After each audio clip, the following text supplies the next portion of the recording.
Unit 23.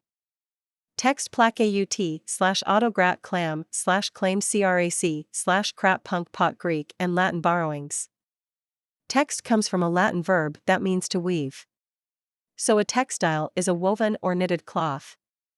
The material it's made from determines its texture, the smoothness or roughness of its surface. And individual words are woven into sentences and paragraphs to form a text. Textual, having to do with or based on a text. A textual analysis of 1,700 lipstick names, including Hot Mama and Raisin Hell, suggested to the author that the women buying them lack a healthy sense of self-worth. Before the invention of the printing press, books were produced by hand. When the text of a book is copied this way, textual errors can creep in, and a text that's been copied again and again can contain many such errors. By comparing different copies of a work, textual critics try to figure out where the copyists went wrong and restore the text to its original form so that modern readers can again enjoy the correct versions of ancient texts. When a class performs textual analysis of a poem, however, they are looking closely at its individual words and phrases in an effort to determine the poem's meanings. Context: 1. The surrounding spoken or written material in which a word or remark occurs. 2. The conditions or circumstances in which an event occurs, environment or setting. The governor claimed that his remarks were taken out of context and that anyone looking at the whole speech would get a different impression. Context reveals meaning. The context of an unfamiliar word can give us contextual clues to help us determine what the word means. Taking a remark out of context can change its meaning entirely. Likewise, people's actions sometimes have to be understood as having occurred in a particular context. The behavior of historical figures should be seen in the context of their time, when standards may have been very different from our own. Hypertext, a database format in which information related to that on a display screen can be accessed directly from the screen, as by a mouse click. 3 days ago my mother was asking me why some of the words are underlined in blue, but by yesterday she was already an expert in hypertext. Since hyper generally means above, beyond, see hyper, hypertext is something that's gone beyond the limitations of ordinary text. Thus, unlike the text in a book, hypertext permits you, by clicking with a mouse, to immediately access text in one of millions of different electronic sources.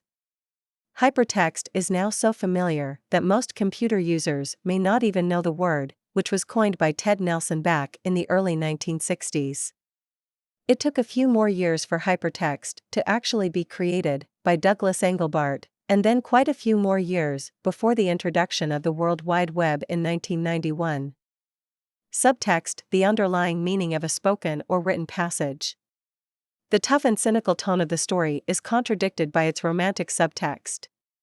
A literary text often has more than one meaning: the literal meaning of the words on the page, and their hidden meaning, what exists between the lines, the subtext. Arthur Miller's play The Crucible, for example, is about the Salem witchcraft trials of the 17th century, but its subtext is the comparison of those trials with the witch hunts of the 1950s, when many people were unfairly accused of being communists. Even a social conversation between a man and a woman may have a subtext, but you may have to listen very closely to figure out what it is.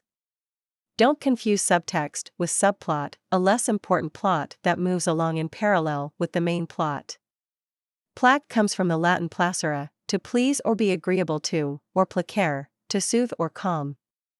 Pleasant, pleasurable, and pleasing all derive from this root, even though their spelling makes it hard to see. Placate, to calm the anger or bitterness of someone. The Romans had a number of ways of placating the gods, which occasionally included burying slaves alive. Politicians are constantly having to placate angry voters. Diplomats frequently need to placate a country's allies or possible enemies. Parents are always placating kids who think they've been unfairly denied something. And lovers and spouses are some of the champion placators. It's no secret that people with the best social skills are often the best at placating other people, and that they themselves may be the ones who benefit the most by it. Placebo, a harmless substance given to a patient in place of genuine medication, either for experimental purposes or to soothe the patient. The placebo worked miraculously, his skin rash cleared up, his sleep improved, and he even ceased to hear voices.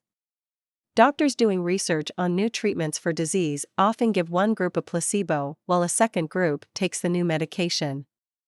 Since those in the placebo group usually believe they're getting the real thing, their own hopeful attitude may bring about improvement in their condition. Thus, for the real drug to be considered effective, it must produce even better results than the placebo. Placebos have another use as well. A doctor who suspects that a patient's physical symptoms are psychologically produced may prescribe a placebo in the hope that mentally produced symptoms can also be mentally cured. Placidity, serene freedom from interruption or disturbance, calmness. Her placidity seemed eerie in view of the destruction she had witnessed and the huge loss she had suffered. A placid lake has a smooth surface untouched by wind. A placid scene is one in which everything seems calm. It may even include a meadow with a few placid cows grazing on it. Someone with a placid personality has an inner peacefulness that isn't easily disturbed. As a personality trait, placidity is surely a lot better than some of the alternatives. However, the word sometimes describes people who are also a bit passive, like those contented cows. Implacable, not capable of being pleased, satisfied, or changed. Attempts to negotiate a peace settlement between such implacable enemies seem doomed to failure. Implacable, with its negative prefix im dash, describes something or someone that can't be calmed or soothed or altered. A person who carries a grudge feels an implacable resentment, a resentment that can't be soothed. An implacable foe is one you can't negotiate with, perhaps one who's fueled by implacable hatred. And implacable sometimes describes things that only seem to be alive. An implacable storm is one that seems as if it will never let up, and an implacable fate is one that you can't outrun or hide from.